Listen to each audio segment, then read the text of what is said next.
we welcome you to the Divine Connection. Divine connection में हम आपका स्वागत करते हैं। For a 30-minute program, your presence is so very important to us. 30 minute के इस प्रोग्राम में आपकी उपस्थिति हमारे लिए बहुत ही महत्वपूर्ण है। And this month particularly is very, very special for Christians. और मसीह विश्वासियों के लिए खास करके महीना बहुत महत्वपूर्ण है। However, I want to say not just for Christians, it is for the whole world. खैर कुछ भी हो, मैं कहूँगा केवल मसीह लोगों के लिए नहीं लेकिन पूरे संसार के लिए भी। Because this month, people all over the world celebrate the death and resurrection of Jesus Christ. क्योंकि इस महीने पूरे संसार में लोग यीशु मसीह की मृत्यु और उसके पुनरुत्थान को मनाते हैं। So in this program, I also want to share about the cross of Jesus Christ as we take different approach to the cross. तो इस प्रोग्राम में मैं यीशु मसीह के क्रूस के बारे में बताना चाहता हूँ, जैसे कि हम अलग-अलग दृष्टिकोण से इसे देखते हैं। And we always speak from the Bible. और हम हमेशा बाइबल में से ही बोलते हैं। Because we believe that this Bible is God's revelation to mankind. क्योंकि हम विश्वास करते हैं कि ये जो बाइबल है ये मनुष्य जाति के लिए परमेश्वर का प्रकाशन है। The Jesus we preach about and the cross we share about in this program comes out from this Bible. इस प्रोग्राम में यीशु और जो क्रूस जिसके बारे में हम प्रचार करते हैं वो तो बाइबल से ही आता है। However, this month we are celebrating this Good Friday, which is the remembrance of the death of Jesus Christ. इस हफ्ते हम गुड फ्राइडे का उत्सव मना रहे हैं और ये तो यीशु मसीह की मृत्यु को स्मरण करने का समय होता है। It might sound odd for you because it is called as Good Friday. शायद आपको ये अजीब सुनाई दे क्योंकि इसे गुड फ्राइडे कहते हैं। When Jesus died on the cross, it is good for the whole mankind. जानते हैं जब यीशु इस क्रूस पर मरे तो ये पूरी मानव जाति के लिए सच में बहुत ही अच्छा हुआ। And all the sins of the world has been taken away when Jesus died on the cross. जब यीशु क्रूस पर मरे तो उसने संसार के सारे पापों को उठा लिया। In fact, it is the human beings or mankind that has to be punished for their sins, but Jesus was punished instead of all of us. And that's why we call it Good Friday. हालांकि देखा जाए तो मानव जाति को उनके पापों के लिए दंड देना चाहिए था, लेकिन इसके बजाय सारा जो दंड है वो यीशु मसीह पर डाल दिया गया और इसीलिए हम इसे गुड फ्राइडे कहते हैं। I'm sure it will become a Good Friday for all of you. और मैं निश्चय जानता हूँ कि आप सभी के लिए गुड फ्राइडे है। If you have tasted Jesus Christ in your life, definitely it is already a Good Friday for you. अगर आपने अपने जीवन में प्रभु यीशु मसीह का स्वाद लिया है तो निश्चय ही आपके लिए गुड फ्राइडे है। And however, for those people who are yet to taste the goodness of Jesus Christ, definitely when you taste Him, your life will transform and change for the better. जिन लोगों ने यीशु मसीह के भलाई का अपने जीवन में स्वाद नहीं लिया, अगर आप निश्चय उसकी भलाई का स्वाद लेंगे तो आपका जीवन बेहतर हो जाएगा। Well, I want to look at the cross today and a very important aspect that comes out from the cross of Calvary. आज मैं क्रूस के बारे में बताना चाहता हूँ और कलवरी के क्रूस से आने वाले बहुत ही महत्वपूर्ण दृष्टिकोण को बताना चाहता हूँ। In general, cross was considered as a symbol of shame. सामान्य रूप में क्रूस को तो शर्मिंदगी के चिन्ह के रूप में जाना जाता था। It was used for punishment by the Roman government. रोमी सरकार ये तो लोगों को मृत्युदंड देने के लिए उपयोग करती थी, इस तरीके का उपयोग करती थी।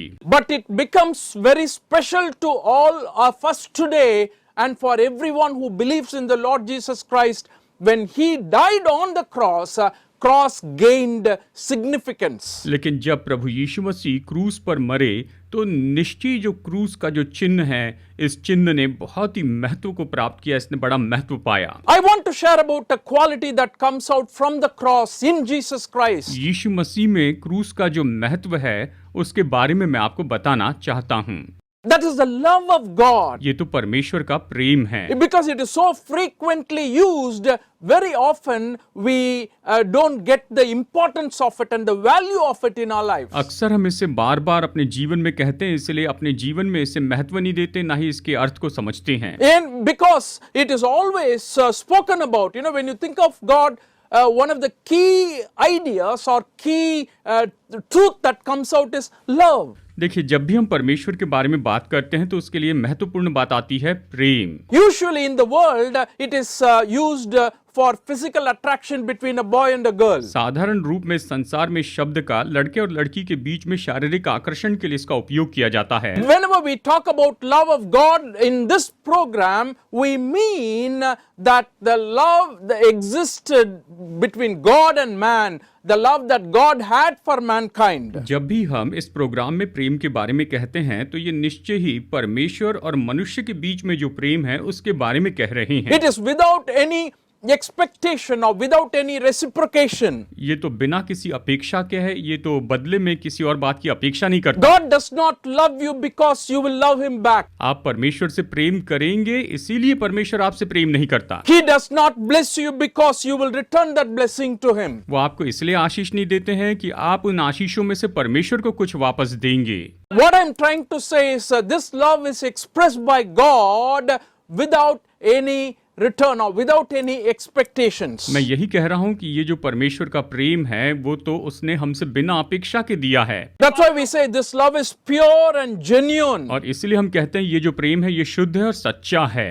In the sense of sacrifice, we can say it is expressed to all those people who are not worthy. बलिदान के रूप में अगर देखा जाए तो हम इस तरह से कह सकते हैं जो लोग योग्य नहीं थे उनके लिए भी ये प्रकट किया गया है। So today I want to talk about cross and the love of God. आज मैं क्रूस और परमेश्वर के प्रेम के बारे में आपको बताना चाहता हूं। Let's turn to the book of Romans. If you have your Bibles, open it to the book of Romans. And if you are listening, please pay a very close attention as we read this passage. अगर आपके पास Bible है तो कृपया करके Romeo की पत्री निकालिए और इस बात की ओर बड़े ध्यान से सुनिए। Romans chapter 5 verses 6 to 8. You see, at just the right time, when we were still powerless, Christ died for the ungodly. Very rarely will anyone die for a righteous person, though for a good person someone might possibly dare to die.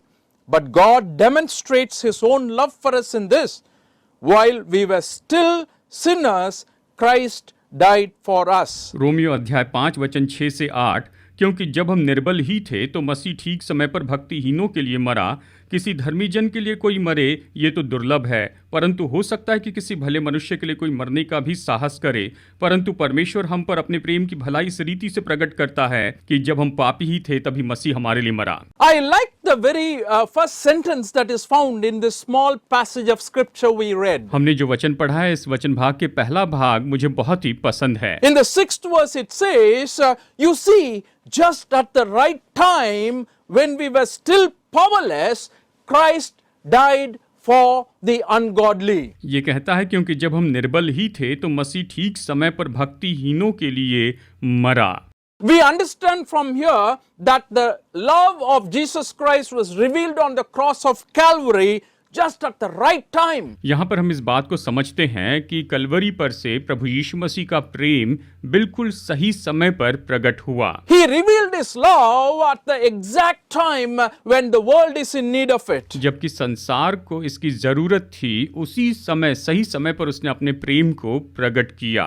The verse says we were powerless at the time his love was revealed. वचन कहता है जब हम निर्बल थे उस समय ये प्रेम प्रकट किया गया। You know, time and Jesus and the cross has a lot of correlation. देखिए समय यीशु और क्रूस में निश्चय आपसी बहुत सा संबंध है। Because from the beginning of Jesus' ministry, you will observe that he kept on insisting about the time in which he was going to die on the cross of Calvary. क्योंकि यीशु की सेवकाई के शुरू से ही यीशु इस बात पर जोर देकर कह रहे थे उस समय के बारे में जब वो क्रूस पर जाने वाले थे। It shows very clearly when he talked about the time that God had an exact plan for his life, and I want to tell you, God has an exact plan for your life too. वो अपने जीवन के बारे में बता रहे थे कि उसके जीवन के लिए परमेश्वर के पास में सटीक योजना है, और मैं आपको बताऊं आपके जीवन के लिए भी परमेश्वर के पास में सटीक योजना है। Let me point out a few examples from the life of Jesus Christ when he talks about the time. जब यीशु मसीह समय के बारे में बात करते हैं तो चलिए यीशु के जीवन से कुछ देखते हैं। In the Gospel of John chapter 2 verse 4,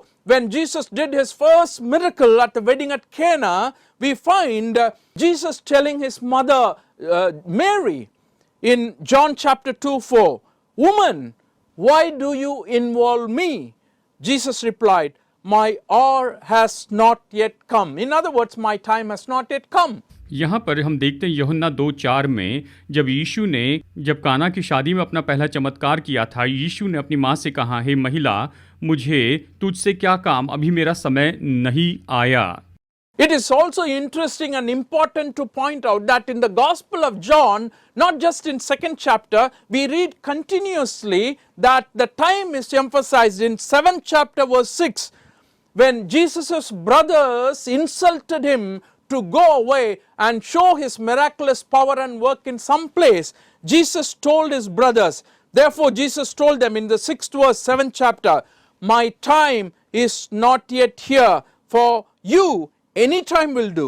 देखिए, जब यीशु के भाइयों ने यूहन्ना अध्याय 7 वचन 6 में उसका अपमान करके कहा कि तू और कहीं चले जा और अपने चमत्कार दिखा, तो यहाँ पर हम देखते हैं कि यीशु ने उनसे कहा, मेरा समय अभी तक नहीं आया, परंतु तुम्हारे लिए सब समय है। And in the same chapter, 30th verse, if you read, let me read it for you.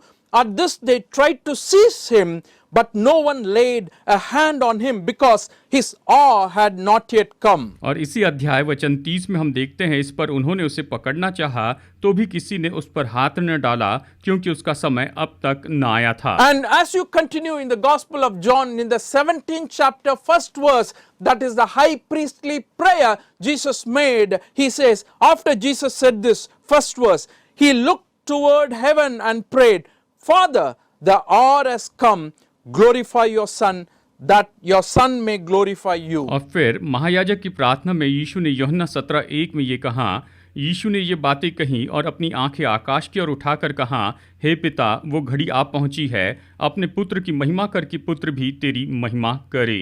So when I read in the book of Romans about just at the exact time God gave his life on the cross for us, when we were powerless, he gave his life.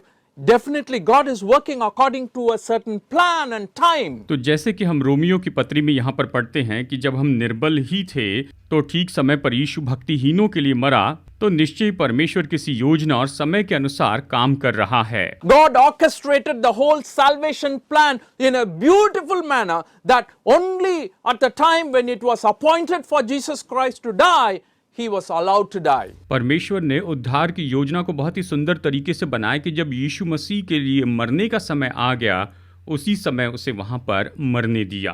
And I want to tell you, brothers and sisters who are watching this program, it is very important for God the time that He has planned for your life and my life. इस programme को देखने वाले सभी भाइयों और बहनों, मैं आपको प्रोत्साहित करता हूं कि परमेश्वर ने निश्चय ही आपके जीवन के लिए योजना बनाकर रखी है। God has a plan for you. परमेश्वर के पास आपके लिए योजना है। God knows you perfectly. परमेश्वर आपको सिद्ध रीति से जानते हैं। And we are waiting for His time to happen, you know, that we are asking for, that we are looking for. और निश्चय ये सब कुछ होने के उस समय का हम इंतजार कर रहे हैं। And we trust in God for His time because He makes all things beautiful in His own time according to the scripture. हम परमेश्वर के समय के लिए राह देख रहे हैं, क्योंकि उसका वचन कहता है कि अपने समय पर वो सब कुछ बहुत ही सुंदर बनाते हैं। What a wonderful God we have. हमारे परमेश्वर कितने अद्भुत A हैं। God who is concerned about time. ऐसे परमेश्वर जो समय के बारे में परवाह करते So हैं। when you look at the cross, one thing Romans 5th chapter verses 6 to 8 points out is this: at the right time, at the appointed time, Jesus Christ died for your sins and my sins. जब हम Romeo अध्याय 5 में से इन वचनों को देखते हैं कि जब बिल्कुल निश्चित समय आया, उसी समय प्रभु यीशु मसीह आपके और मेरे पापों के लिए मरे। Isn't it wonderful to think about that God knows you and me perfectly and He has a plan for you and me. क्या ये सोचना अद्भुत बात नहीं कि परमेश्वर आपको और मुझे बहुत ही सिद्ध रीति से जानते हैं और उसने हमारे लिए योजना बना के रखी है। Very often we think that it is only for Jesus He had the plan. कई बार हम ये सोचते हैं कि केवल यीशु के लिए ही परमेश्वर के पास में योजना थी। And I want to tell you, He has a plan for you and me. और मैं आपको बताना चाहता हूँ, उसके पास आपके और मेरे लिए योजना है। He has a time for you and me. उसके पास आपके और मेरे लिए समय है। To bless us and to give all the things that He has planned for us. He works out very, very beautifully and clearly in each of our lives. वो हमें आशीष देते हैं और उसने जो भी योजना हमारे जीवन के लिए बनाई है, उसके लिए वो बहुत ही सुंदर रीति से काम करते हैं। And that is what we understand from this verse. और इस वचन से हम यही तो समझते हैं। And the second idea we get from this verse is, और दूसरा विचार जो हम इस वचन से पाते हैं वो है, cross reveals God's love to the undeserved. क्रूस जो है वो तो जो लोग परमेश्वर के प्रेम के योग्य नहीं हैं उनके लिए भी परमेश्वर के प्रेम को दर्शाता है। And that's what we read here, we read that God showed his love very clearly. Let's read again the 7th verse. Very rarely will anyone die for a righteous person, though for a good person someone might possibly dare to die. But God demonstrates his own love for us in this: while we were still sinners, Christ died for us. वचन 7 और 8, किसी धर्मी जन के लिए कोई मरे ये तो दुर्लभ है, परंतु हो सकता है कि किसी भले मनुष्य के लिए कोई मरने का भी साहस करे। परंतु परमेश्वर हम पर अपने प्रेम की भलाई इस रीति से प्रकट करता है कि जब हम पापी ही थे तभी मसीह हमारे लिए मरा। इस तरह ये कहता है। Dear friends, this is a great truth you and I need to realize when we think about the cross. प्यारे दोस्तों, जब हम क्रूस के बारे में सोचते हैं तो ये महान सच्चाई है जिसे हमें जानना जरूरी है। Very often we feel that we do not deserve. कई बार हम इस तरह से महसूस करते हैं कि सच में हम इसके लायक नहीं हैं। Oh, if you're feeling like that, oh, definitely God loves you. अगर आप इस तरह से महसूस करते हैं तो बताऊं, निश्चय परमेश्वर आपसे प्रेम करते हैं। And this is a truth we need to realize today. और आज हमें इस सत्य को जानना है। As we begin to understand God's love on the cross, I want you to be aware that Bible says very clearly that God is love. और jैसे कि क्रूस के बारे में हम यहाँ पर मनन कर रहे हैं, मैं चाहता हूँ आप अच्छे से समझ ले कि बाइबल ये कहती है कि परमेश्वर प्रेम है। The very nature of God is love. परमेश्वर का जो स्वभाव है वही प्रेम है। In the epistle to 1 John, John, 1 John chapter 4 verse 8, we read like this. पहला यूहन्ना अध्याय 4 वचन 8 में हम इस तरह से पढ़ते हैं, Anyone who does not love does not know God, because God is love. जो प्रेम नहीं रखता वो परमेश्वर को नहीं जानता क्योंकि परमेश्वर प्रेम है। So we read about this wonderful quality of God here, which is love, which he cannot deny. Which is not disowned. He knows and he is perfectly loving, and to all the people he cannot be without loving. देखिए, यहाँ पर एक ऐसी परमेश्वर की विशेषता है जिसका वो इनकार नहीं कर सकते। वो तो प्रेमी परमेश्वर हैं और वो किसी भी मनुष्य से कभी ऐसा नहीं कर सकते कि उससे प्रेम न करें। People are not able to understand this love. लोग इस प्रेम को नहीं समझ पाते हैं। Because they have never experienced the gracious love which Jesus revealed on the cross practically in their lives. क्योंकि वो कभी उस प्रेम को नहीं समझ पाते हैं जो यीशु ने कलवरी के क्रूस पर अपने जीवन के द्वारा व्यवहारिक रूप में दिखाया। Because when you look at the world, you will notice that we love people mostly the people who love us back. क्योंकि इस संसार में आपने देखा होगा कि जो लोग हमसे प्रेम करते हैं, हम केवल उन्हीं लोगों से प्रेम करते हैं। And here we are reading that his love is revealed to those people who are undeserving. और यहाँ पर हम पढ़ते हैं कि जो लोग उसके प्रेम के लायक नहीं थे, फिर भी उसका प्रेम उन पर प्रकट किया गया। So this is beyond human understanding, and the practice of love is clearly seen here. तो ये मनुष्य की समझ से बिल्कुल परे है और यहाँ पर प्रेम काम में लाया गया है। In the Gospel of John chapter 15 we read like this, 13th verse, greater love has no one than this, that someone lays down his life for his friends. यूहन्ना का सुसमाचार अध्याय 15 वचन 13 में हम इस तरह से पढ़ते हैं, इससे बड़ा प्रेम किसी का नहीं कि कोई अपने मित्र के लिए अपना प्राण दे। When we understand this verse, we realize that Jesus gave his life and loved us not just as a friend, but even more than a friend. He cares for us. He gave his life completely for us, and definitely when we are unworthy. ये वचन हमें बताता है कि यीशु मसीह ने हमसे प्रेम रखा, एक मित्र से भी बढ़कर उसने हमसे प्रेम रखा, और ये तब किया जब हम उसके योग्य नहीं थे। And that's the kind of love we are talking. Friends, if you remember, we were talking about the cross and the love of God. दोस्तों, आपको याद होगा हम क्रूस और परमेश्वर के प्रेम के बारे में चर्चा कर रहे हैं। We based the love of God found on the cross of Jesus Christ because the Bible very clearly says, while we were still sinners, Christ died for us. In that way, he expressed his love for us. प्रभु यीशु मसीह के क्रूस पर जो परमेश्वर का प्रेम है, इस पर मनन कर रहे हैं, क्योंकि बाइबल कहती कि जबकि हम पापी ही थे, मसीह हमारे लिए क्रूस पर मरा। इस तरह से हमने उसके प्रेम का अनुभव किया है।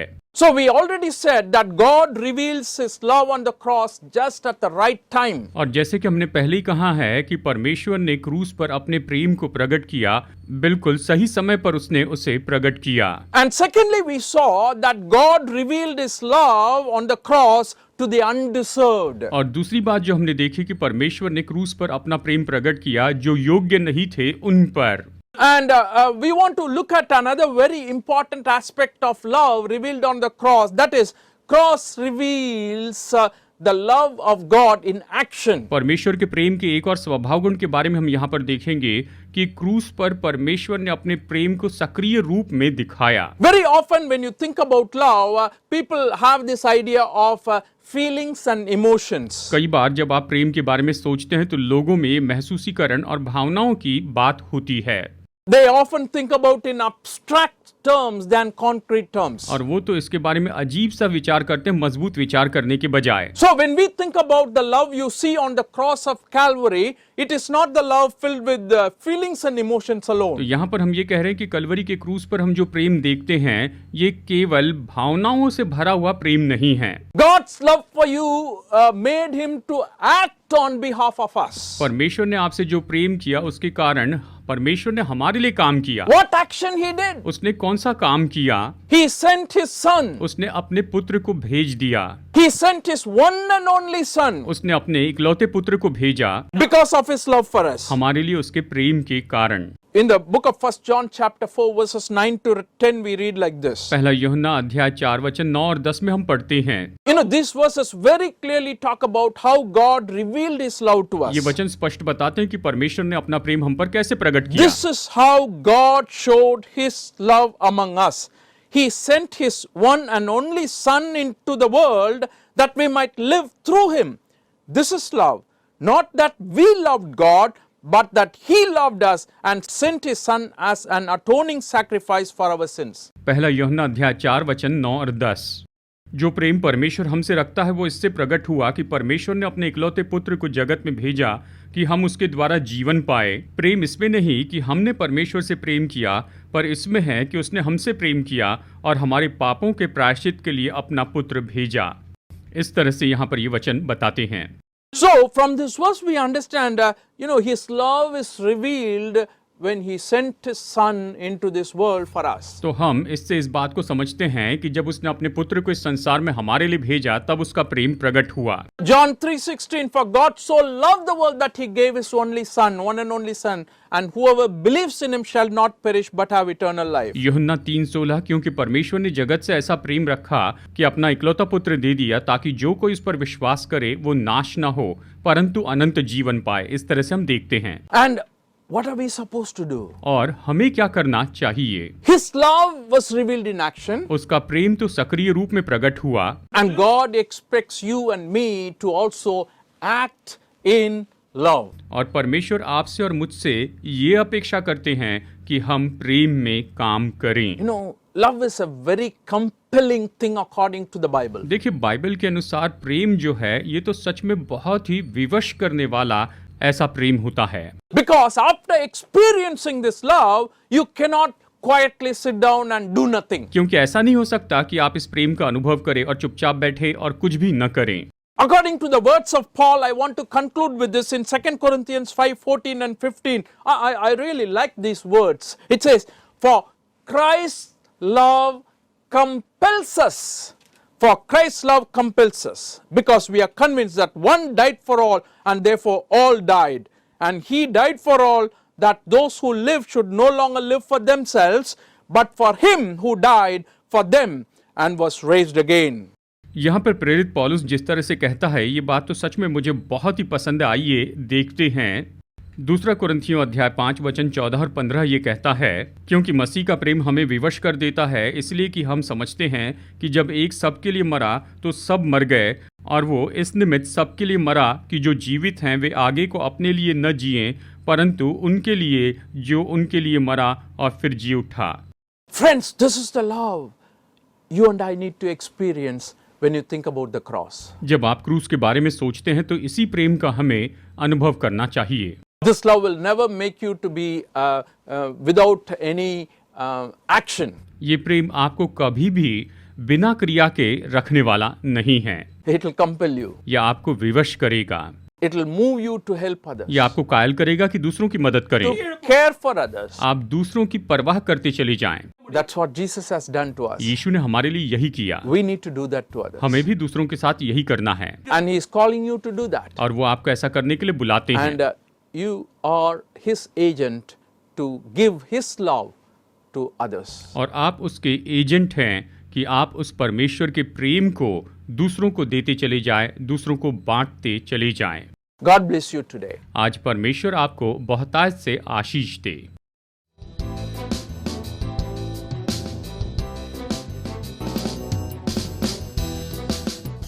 Study the Word of God in a private and personal way through our online study website. Contact number